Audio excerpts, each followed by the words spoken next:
BBC বাংলার সান্ধ্য অধিবেশন প্রবাহতে আপনাদের স্বাগত। আজ আপনাদের সাথে লন্ডন স্টুডিও থেকে আছি মানসী বড়ুয়া।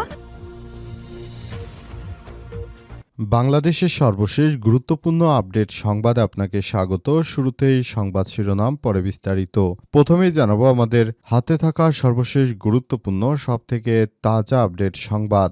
দেশের নাজুক অর্থনীতি পুনরুদ্ধারে ট্যাক্স বাড়াতে হবে বললেন আমির খসরু।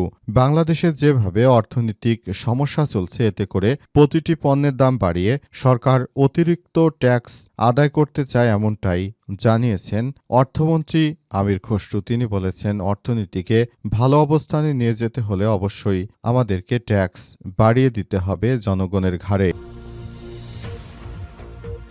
এরপর জানাবো, ওসির সামনে যুবদল নেতার বিরুদ্ধে ৫ লক্ষ টাকা চাঁদা দাবির অভিযোগ। নাটোরের গুরুদাসপুর উপজেলায় হাটের ইজারাকে কেন্দ্র করে থানার ভারপ্রাপ্ত কর্মকর্তা, ওসি ও সরকারি কর্মকর্তাদের সামনে ৫ লক্ষ টাকা চাঁদা দাবি করেছে বিএনপির যুবদলের এক নেতা। আজ উপজেলা পরিষদ চত্বরে ইউনো কার্যালয়ের সামনে এই ঘটনা ঘটে। সে সময় অস্ত্র উঁচিয়ে পুলিশের সামনেই ওই চাঁদা দাবি করা হয়েছে। যে বিষয়টি প্রকাশ্যে আসার পর বিএনপির বিরুদ্ধে অনেকেই নানাবিধ অভিযোগ দিচ্ছে। তবে বিষয়গুলো আসলে কতটা সত্য এবং বিষয়গুলো কোন দিকে যাচ্ছে সেটি এখন পর্যন্ত বোঝা যাচ্ছে না।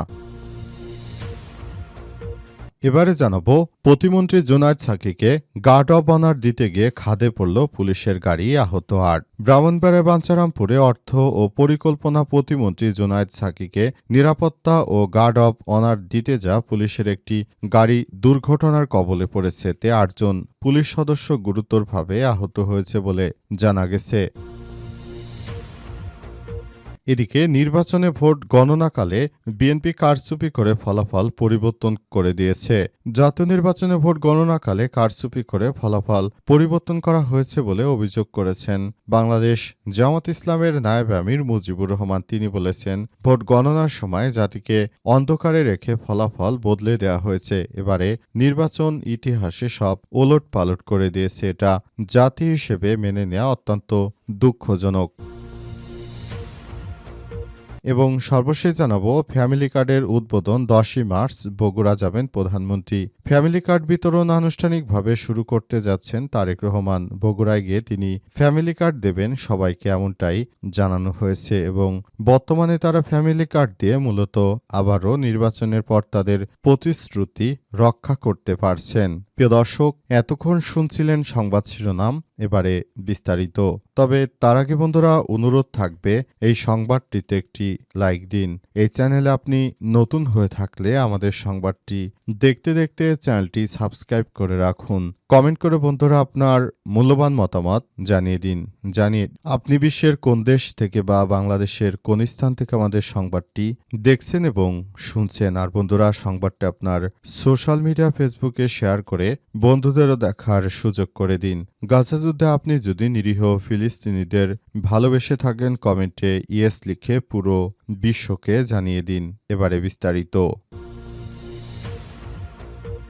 দেশের নাজুক অর্থনীতি পুনরুদ্ধারে ট্যাক্স বাড়াতে হবে বললেন আমির খসরু।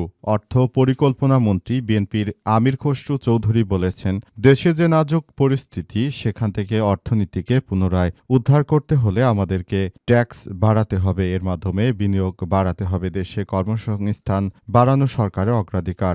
বিনিয়োগ না হলে কর্মসংস্থান হবে না। এজন্য দেশি বিদেশি বিনিয়োগে সরকার জোর দিচ্ছে। শিক্ষা, স্বাস্থ্য, কর্মসংস্থান আসনে বাজেটে অগ্রাধিকার দেওয়া হচ্ছে। আজ চট্টগ্রামের পতেঙ্গায় হাসপাতালের জন্য জায়গা পরিদর্শন শেষে সাংবাদিকদের প্রশ্নের জবাবে মন্ত্রী এসব কথা জানিয়েছেন। চট্টগ্রামের পতেঙ্গা থানাধীন জেলেপাড়া এলাকায় স্বাভাবিক সরকারি হাসপাতালের নির্মাণের লক্ষ্যে নির্ধারিত জমি সরেজমিনে পরিদর্শন করেছেন মন্ত্রী। এদিকে বিকেলে ৩টায় মন্ত্রী বানস উল্কার আবাদ অঞ্চল ২ এর পশ্চিম পাশে অবস্থিত মেরিন ড্রাইভ সংলগ্ন মুসলিমাবাদ এলাকায় বাংলাদেশ নৌবাহিনীর অধিগ্রহণকৃত জমি পরিদর্শনের উদ্দেশ্যে উপস্থিত হন। পরে তিনি পতেঙ্গায় একটি সরকারি হাসপাতাল নির্মাণের লক্ষ্যে নৌবাহিনীর অগ্রাধিকারকৃত মোট ১৪.2190 একর এবং ২.৭ 7 একর জমি সরেজমিনে গিয়ে পরিদর্শন করেছেন। তিনি আরও জানিয়েছেন যে আমরা ট্যাক্স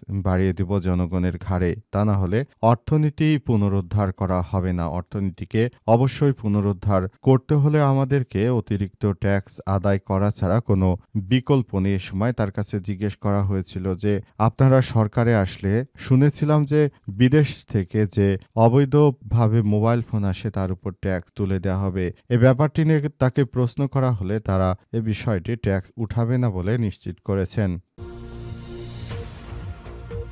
ওসির সামনে যুবদল নেতার বিরুদ্ধে ৫ লাখ টাকা চাঁদা দাবির অভিযোগ। সারা দেশ জুড়ে বিএনপির সন্ত্রাসী কার্যক্রমে দেশের মানুষ একরকম অতিষ্ঠ হয়ে পড়েছে। তাদের কার্যক্রমগুলো দেখলে মনে হচ্ছে দেশটা যেন মগের মুল্লুকে পরিণত হয়েছে। দেশের প্রতিটি জায়গায় তাদের চাঁদাবাজি, সন্ত্রাসী, রাহাজানি কর্মকাণ্ড যেভাবে শুরু হয়েছে, এই বিষয়গুলোকে কোনোভাবেই আসলে দেশটাকে সুন্দরভাবে গড়তে দেয়া যাচ্ছে না। নাটোরের গুরুদাসপুর উপজেলায় হাটের ইজারাকে কেন্দ্র করে থানার ভারপ্রাপ্ত কর্মকর্তা ও সিও সরকারি কর্মকর্তাদের সামনে ৫ লক্ষ টাকা চাঁদা দাবির অভিযোগ উঠেছে স্থানীয় এক যুবদল নেতার বিরুদ্ধে। দুপুরে উপজেলা পরিষদ চত্বরে ইউএনও কার্যালয়ের সামনে এই ঘটনা ঘটে। অভিযুক্ত রাকিবুর রহমান রানা নাজিরপুর ইউনিয়ন যুবদলের যুগ্ম আহ্বায়ক। তিনি স্থানীয় সংসদ সদস্য মোহাম্মদ আব্দুল আজিজের আস্থাভাজন হিসেবে পরিচিত বলে এলাকাবাসী সূত্র থেকে জানা গেছে।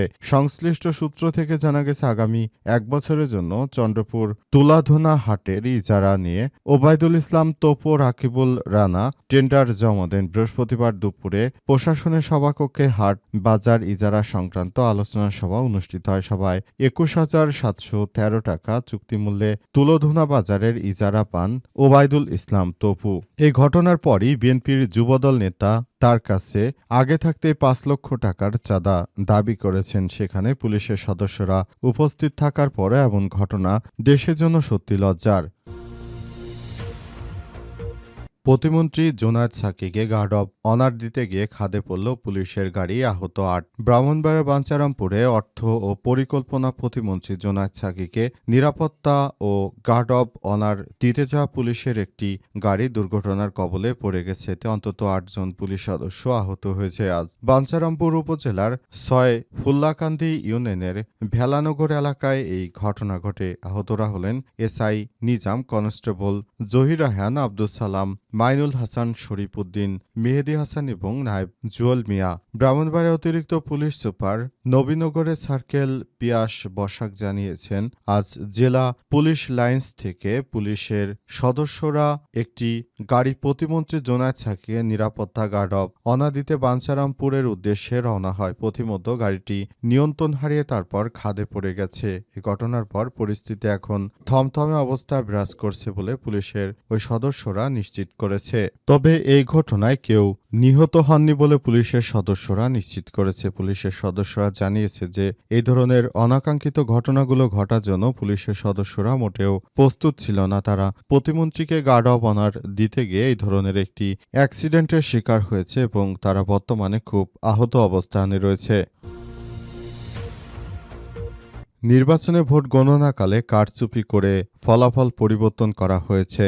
জাতীয় নির্বাচনের ভোট গণনাকালে কারচুপি করে ফলাফল পরিবর্তন করা হয়েছে বলে অভিযোগ করেছেন বাংলাদেশ জামাত ইসলামের নায়েবে আমির মুজিবুর রহমান। তিনি বলেছেন, ভোট গণনার সময় জাতিকে অন্ধকারে রেখে ফলাফল বদলে দেওয়া হয়েছে। এবারের নির্বাচন ইতিহাসে সব ওলটপালট করে দিয়েছে। আজ রাজধানীর রমনায় অবস্থিত ইঞ্জিনিয়ার্স ইনস্টিটিউশন বাংলাদেশ বা আইইবি অডিটোরিয়ামে এক অনুষ্ঠানে তিনি এসব কথা জানিয়েছেন। তিনি বলেন যে বাংলাদেশের জনগণ যেভাবে ভোট দিয়েছে, জামাতকে যেভাবে ১১ দলকে ভোট দিয়েছে, সেই বিষয়গুলোকে অত্যন্ত সূক্ষ্মভাবে তারা এই কার্যক্রম চালিয়ে গেছে এবং নতুন করে বাংলাদেশের অভ্যন্তরে এই ধরনের ঘটনাগুলো ঘটেছে এবং এই ধরনের ঘটনা যেন দেশে পরিকল্পিতভাবে ঘটানো যায়, তারা আগে থাকতে এই দেশটাকে এভাবে একরকম সমস্যায় ফেলার জন্যই তারা এই ধরনের কার্যক্রম চালিয়েছিল বলে জানিয়েছেন তিনি। তাই সবাইকে নিয়ে এখন থেকে সতর্ক অবস্থানে থাকা উচিত। জামাত ইসলাম কেন তারা তাদের এই কার্যক্রম থেকে বেরিয়ে আসতে পারেনি সেসব বিষয় নিয়েও কথা বলেছেন তিনি এবং জামাত ইসলামের বর্তমান সময়ে করণীয় কি এবং দেশের জনগণ এখন কিভাবে জামাত ইসলামের নেতৃত্ববৃন্দকে